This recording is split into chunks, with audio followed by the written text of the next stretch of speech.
Below is a single-scene story, fully expanded in well over 1,500 words, written in a cinematic, emotional style.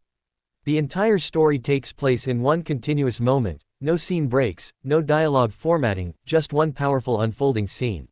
The denial did not arrive loudly. It came quietly, in the way humiliation often does, wrapped in politeness, disguised as procedure, delivered with a smile that never reached the eyes. The airport gate was alive with motion, a river of rolling luggage and impatient footsteps, yet in that moment everything seemed to slow as the boarding agent's hand hovered over the scanner and then stopped.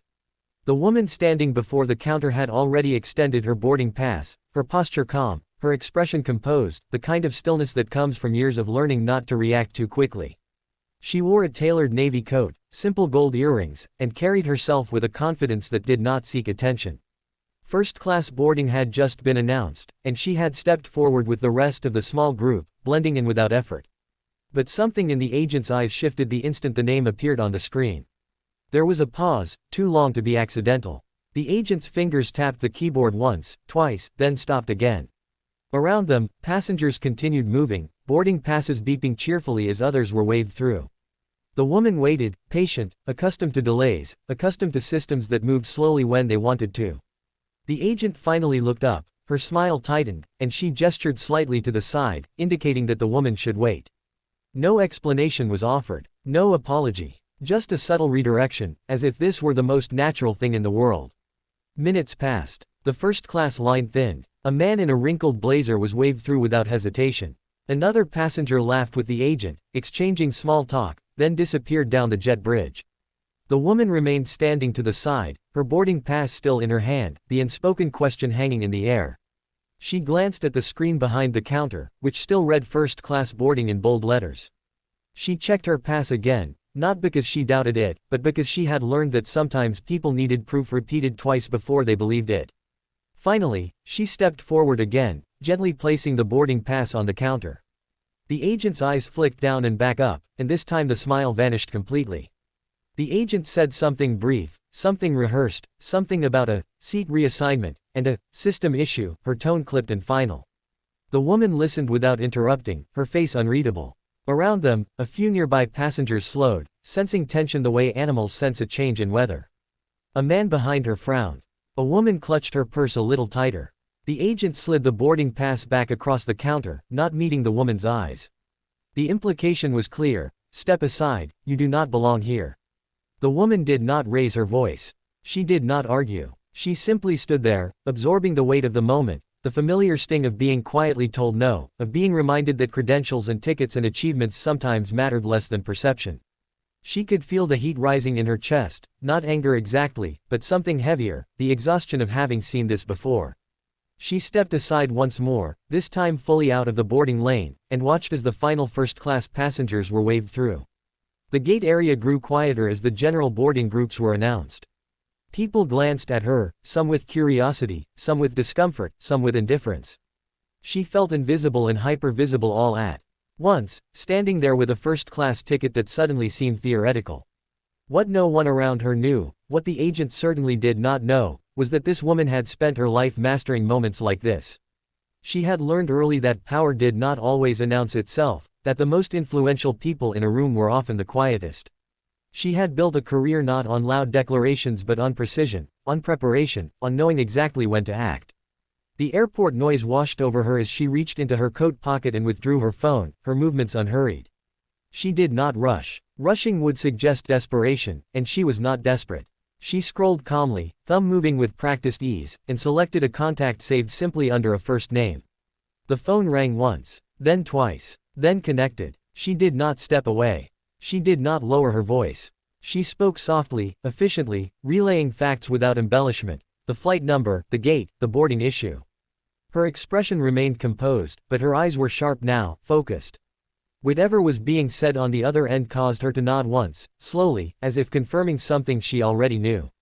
As she ended the call, the agent glanced up briefly, irritation flickering across her face at the sight of the woman still standing there.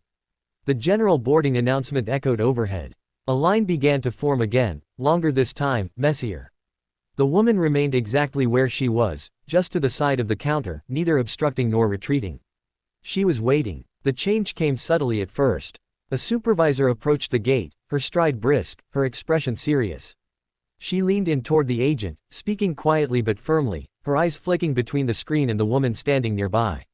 The agent's posture stiffened. Her fingers hovered over the keyboard again, this time moving faster, more urgently. The supervisor straightened and turned fully toward the woman, her face now carefully neutral, professional. The surrounding passengers sensed a shift.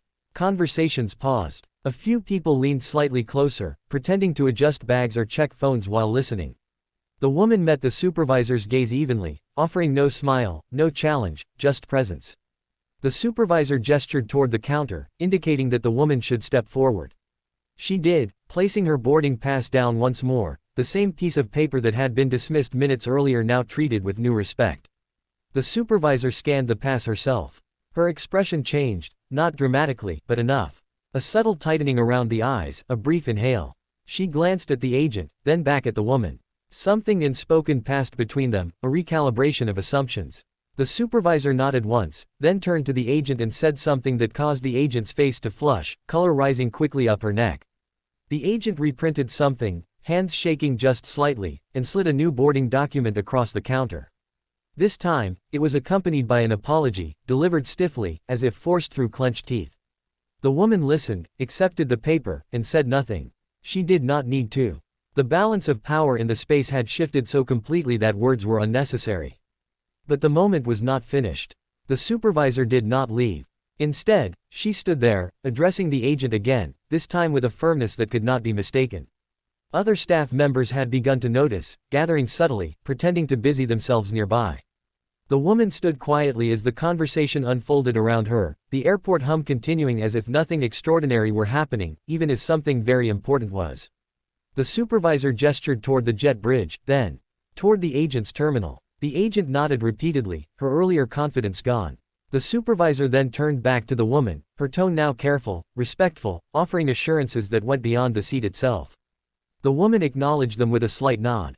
She did not gloat. She did not smile. Vindication, for her, was not about triumph, it was about correction. As she finally walked down the jet bridge, first-class boarding long finished, the space seemed different. A few passengers avoided her gaze. Others watched her with something like awe. One woman offered a small, approving smile. The woman walked steadily, her heels clicking softly against the floor, each step measured. She took her seat without ceremony, placing her bag carefully in the overhead bin, smoothing her coat as she sat. Only then, as the aircraft door closed and the hum of the engines deepened, did she allow herself a quiet breath. Not relief, she had never doubted the outcome, but acknowledgement. Moments like these were never just about a seat. They were about being seen, about systems being forced to confront their own blind spots, about reminding the world that assumptions could be expensive. The plane taxied forward, and outside the window the airport lights blurred into lines of gold. The woman looked out, her reflection faintly visible in the glass, and allowed herself the smallest smile, not for what had been taken back, but for what had been demonstrated. Power did not need to announce itself. Sometimes, it simply waited, made one call, and let the world adjust accordingly.